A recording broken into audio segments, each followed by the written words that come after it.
Гүлім баланы керуетке жатқыза салды да барып су әкеліп: «Тәкебай, қойш, мұның не? Балаларды шошытасың. Қойш енді.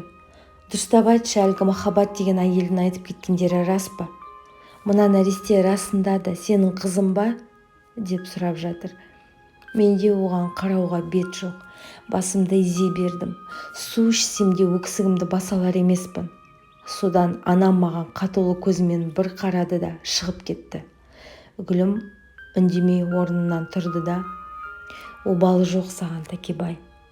Іштей сенің басқа біреуің бар екенін сезетінмін. Қояды ғой, уақытша болар деп. Іштей күйзелсем де өзіне білдірмедім. Өйткені сенің маған ешқандай сезімсіз үйленгеніңді білемін. Алайда осындайға дейін жеткізеді деп ойламаппын. Нәресте не жазығы бар еді? Әлгі нақсүйер сәбештің жас кезінен аумайды екен. Онымен не үшін әуе болғанында да түсіндім. Амалым қанша, мен де әкеме қарсы келе алмадым. Оның үстіне өзіңді де ұнатып қалған едім. Мені сүймесе де мен оны сүйемін, бар махаббатыммен жүрегімді жаулап аламын деп ойлаған болатынмын. Алайда қателескен екенмін. Мұны жаңағы келіншекті көргенде түсіндім. Енді қаншалықта қайғырсан да, ол мені іздемеңдер, еліме қайтамын. Мына қызды әкесі өзі бағып алсын, деді. Менің қолыма ұстатты да, мен әй деп сөйлегенімше келген көлігіне отырды да ызғып кете қалды. Тәкіш, қызың екені рас болса, далаға тастамаймыз ғой. Ел не десе де бауырымызға басып бағып аламыз. Сен балаға қарай тұр, мен барып көрші Айман үйінен ешкінің сүтін алып келейін, деп көзінің жасын сүртіп шығып кетті. Гүлімнің адамгершілігіне риза болдым. Қайран әкешім, шешесіне қарап қызын ал деп текке айтпаған екен ғой, деп әкемді еске алдым. Ал қылықты да тәтті Махаббаттың бұлай істегеніне қатты күйзелдім. Мені сүйемін, екінші әйелім болсан да разымын деген Махаббат кішкене қиындыққа шыдай алмады. Іштен шыққан баласын тастап тайып тұрды. Аз ғана шыдай тұрса болатын еді ғой деп бойымды ашу-ыза кернеді. Тұра тұр. Аяққа тұрып алайын, бәрібір іздеп тауып аламын. Осы істеген үшін жауап бересің, деп кіжіндім. Содан Гүлім Махаббаттың қызын бауырына басып қарай бастады. Анам мен ұлдарыма өзі түсіндіріп айтыпты. Анам маған әлі де ашулы еді. Біраз уақытқа дейін сөйлеспей жүрді. Тірі адам тіршілігін жасайды дегендей, мен аяққа тұрып қайта жұмысқа шықтым. Махаббатты іздеп Қырғызға бармадым. Өйткені анам: «Тәкіш, осыдан әлгі шөп желкені іздеп, отбасын шырқын бұзып, даладан тауып келген қызынды өз баласында қарап отырған адал жарың Гүлімнің көңіліне қаяу салар болсан, мен сені өле-өлгенше кешірмеймін. Олай істер болсан, сен шіріген жұмыртқасың», деген сөзінен кейін Махаббатты іздеп тауып алам деген ойынымнан айныдым. Алайда оны ойласам ішім күйетін. Сол іштегі күйікті басу үшін ащы суға әуес бола бастадым. Кеңес үкіметінің кезінде ащы судан татып алмайтын адам кем еді ғой. Әріптестерім басым көпшілігі онсыз жиын той өткізбейтін. Орыстар бізге оны ішуді үйреткенімен мөлшерін үйретпепті. Әкемнің көзі кеткелі ішімдікке әуес болып, әріптестерімен бірге бір сылтау тауып, демалыс күндері жиі бас қосып, ащы судан аздап сілтейтін болдым. Кейінірек мұндай кештерімізге бойдақ келіншектер де қосылатын. Мұндай ортада жаным жай тауып, көңілім көтеріліп, сергіп қайтатынмын. Іс сапарға шыққанымда қылмыңдаған келіншектердің көңілін тауып, күнәға бел шемнен батып жүредім. Менің бұл жүрісіме Гүлім үндемейтін. Кей түндерді мұрны пышылдап, көзінің жасын ешкімге білдірмей сығып алатын. Оның мұнысын байқасам да, байқамағансып, түк болмағансып жүре беретінмін. Ес жиып ақыл тоқтататын кезде керісінше Шайтан азғырып тура жолдан тайдым. Пендешілікке салынып, қу нәпсінің жетегіне ере бердім. Құдай қосқан некелі адал жарымның, балаларымның анасын қадірлемедім. Үйдің бар тіршілігін, ауыртпалығын сен кезінде шабантоз болған тақымы мықты қыз едің. Қазірде өз бабында мықты қатынсың ғой, деп әзіл қалжыны аралас гүлімнің мойны іліп қоя салған едім.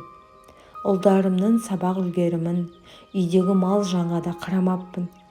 Сұсты жанарына ақ мысы басып тұратын әкем кеткелі арқаны кеңге салдым. Жол апатына түсіп, бір өлімнен қалсам да тәубеме келмедім. Әкемнің қазасы да уақыт өте келе ұмытыла бастады. Тек кейде оның болашақ жайлы ескертіп айтқан ақылы тура келіп жатқанда ғана іштей оның ойлап жаным ауырып қалатын. Мұндай ойлардан арылу үшін де ащы судан татып алатынмын. Кейде қатты қызып қалып, мыңжындап көп сөйлей бастағанымда гүлім қолтығымнан демеп бөлмеме апарып жатқызып қоятын. Еш күнәсі жоқ, періште гүлімге де кейде әкіреңдеп ұрсыса кететінмін. Тіпті қараптан-қарап құтырып, қол жұмсағымда келетін. Мұндайда бәйбішем екі қолымнан ұстап алып, үстіме шығып, тақымын қысып алып, қимылдауыма мұрша бермей қоятын. Біраз жасқа келсе де, гүлімнің күші таймаған, әлі де мықты еді. Судан мен қойдым гүлеке, болды деп қоя салатынмын. Жасы келіп қалған анам да кейде мені жас баладай көріп, әй Тәкіш, сенің мына ішкенің мүлде дұрыс емес. Мұның не сенің? Не жетпейді саған? Отбасын, бала-шаған бар жаныңда, асты үстіне түсіп бәйек болған әйелім бар. Қойсашы мұныңды. Ұлдарында ері жетіп қалды. Ел жұрттан ұят емес пе?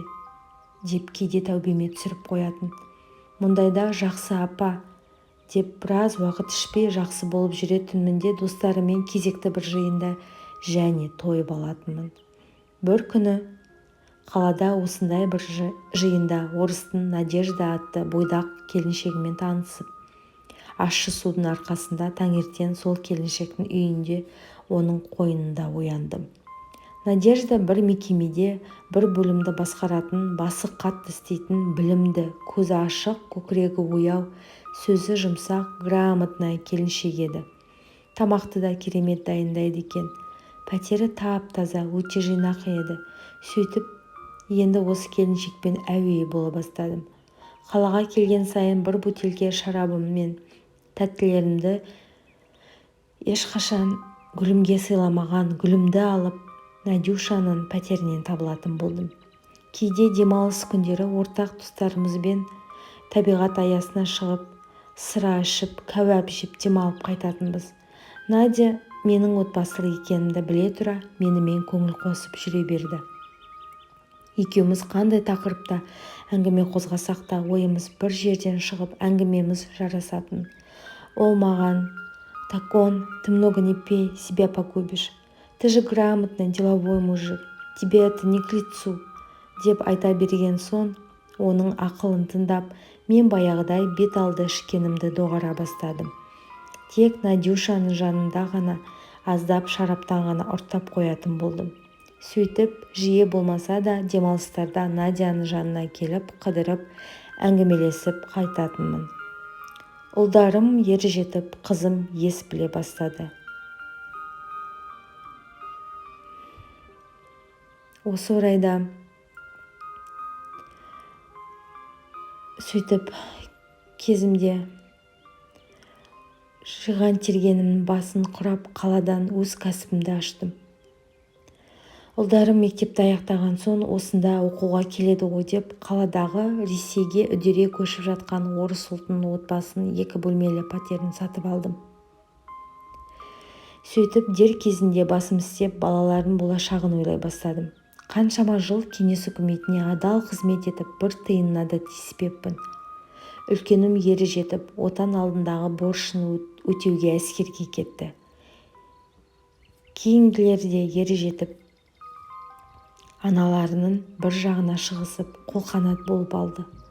Қызым махаббатқа емес, гүлім бәйбішеме ұқсап бой жете бастады. қазақта туған ана емес, бағып өсірген ана дегендей. Қызым Айнұр құдды бәйбішеге ұқсаған аққұба, елгезек, шымыр болып өсіп келе жатыр еді. 5 ұлым бір төбе, кенже қызым бір төбе еді. Мені үйге тартып тұратын да осы қызым еді. Надяның жанында түнеуге қалғым келмейтін себебі гүлім емес, осы қызым болатын.